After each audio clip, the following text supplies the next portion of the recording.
You're eating hair!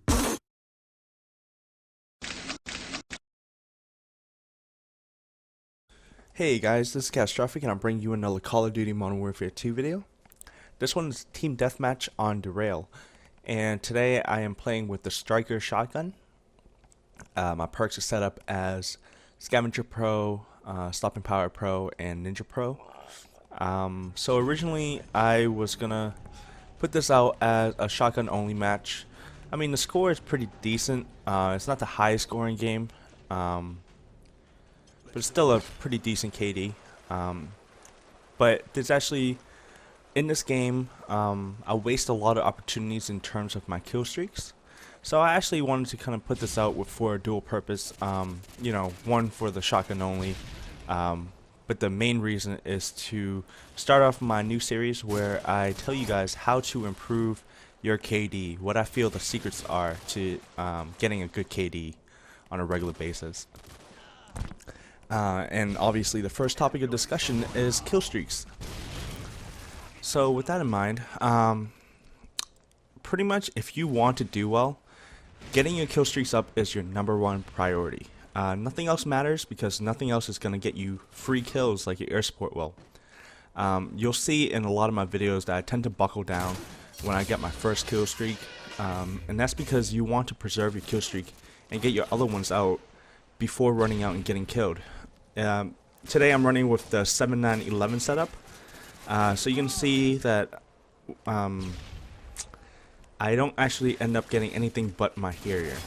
So every time that I get my, I'll get my Harrier, my Pave Low out, and if you die before you get your chopper gunner or your AC-130, you should consider it a fail. It doesn't matter if your Harrier or your Pave Low get you 20 kills by themselves. You still lost out on potentially 10 to 20 more because you died prior to getting your last kill streak. So with that being said, I mean, a lot of people underestimate how important setting up your kill streaks effectively are. Your bread and butter is your last kill streak. It should be obtainable and it should be cost effective. And what I mean by cost effective is that the rewards should be worth the effort. So you will rarely see me put on a stealth bomber. On certain maps it's better, but I almost always feel that Pave Low is a better kill streak because it can get you a lot more kills in general.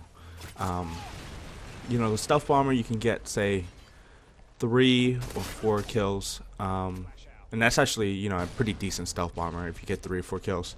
But for it to be a 9 kill streak, 3 or 4 kills is just not enough. My Pave Low can easily get me 5 or 6, sometimes even 10 kills, somewhere in that vicinity. So you want to be able to obtain your last kill streak at least once per game.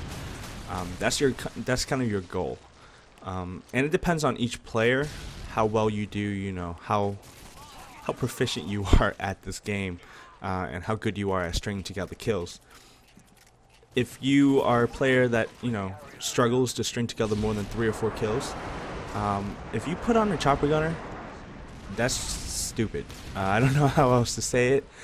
The one game out of, say, like 30 that you actually get your chopper gunner and you do well, it's going to be so offset by the other games, the other 29 games, that it's not worth it. Because in those other 29 games you could have potentially gotten a lower kill streak that would have gotten you more kills in those games than you would have in using that chopper gunner.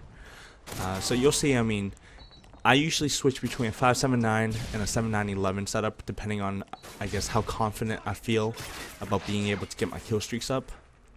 And since I'm playing a pretty defensive game today, I'm playing with 7.9-11, but I failed to get my other kill streaks up. So this game has a decent score, but if you look at it, I could have potentially gotten a lot more if I was able to get my Pave Low or my AC-130 out. You want to become a better player overall, so you don't want to have just one lucky game. And that's why a lot of people ask me how many nukes I've gotten. And about the nuke, I'm just going to come out and say it. I don't like it. I do not like the nuke. It's not worth how much effort goes into getting it. I don't know any player that can consistently get a nuke every single match against, every single enemy team. So for all those games that you don't get your nuke, you wasted a kill streak slot that could have went to, say, a predator missile. That could have easily gotten you your Harriers.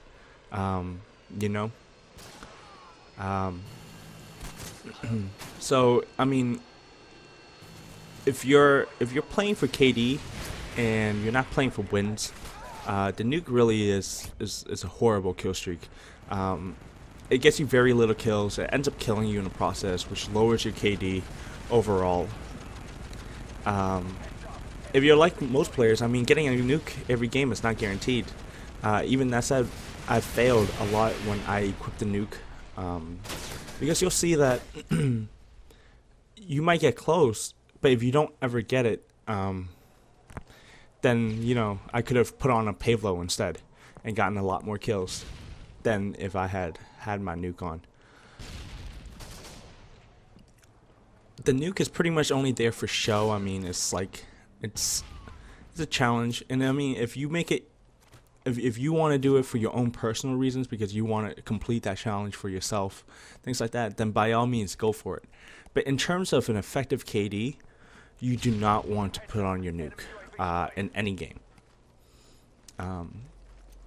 There's no one instance where I can say putting on a nuke is better than putting on, say, like a Pave Low or even a predator missile, because a predator missile will get you to your next kill streaks more often than not. So because I mean the nuke, it's challenging. It's a challenge. If it wasn't a challenge, you would be able to get it all the time. But because you can't, there's no reason for you to give yourself unnecessary challenges. I mean, you'll see in this game that I take every single advantage that I can get. I don't give myself unnecessary challenges unless, for instance, like today, I felt like playing shotgun only. But that's just because I wanted to do it. This is not like a serious game where I'm trying to improve my KD. This is a game where I wanted to see, if I could do something different, which is fine. But if your ultimate goal is your KD, you don't give yourself unnecessary challenges. You want to play with, the optimal perks, whatever you feel most comfortable with, what you think will get you the most kills and the least deaths. So every time that you die and you don't get your kill streaks up, you should really take that as a fail. You shouldn't rationalize to yourself that it's okay that you died 4 times in a row because your kill streaks got you 10 kills, so you're still having a good game. You need to look at everything in terms of, I guess, opportunity cost. In that, yeah, you got got a bunch of kills and you're still doing well relatively overall, but you should look at it as, I could have done so much better. So as you get better about realizing your potential each life, your KD will improve exponentially, since each wasted opportunity that you recover can potentially add, anywhere from 5 to up to 30 kills. So you're gonna see here that I end the game with a 24-4, which is pretty decent, but it could have been better if I got my Pave Low or my AC-130 out. I hope you liked the video. Please comment, rate, and subscribe. Thanks.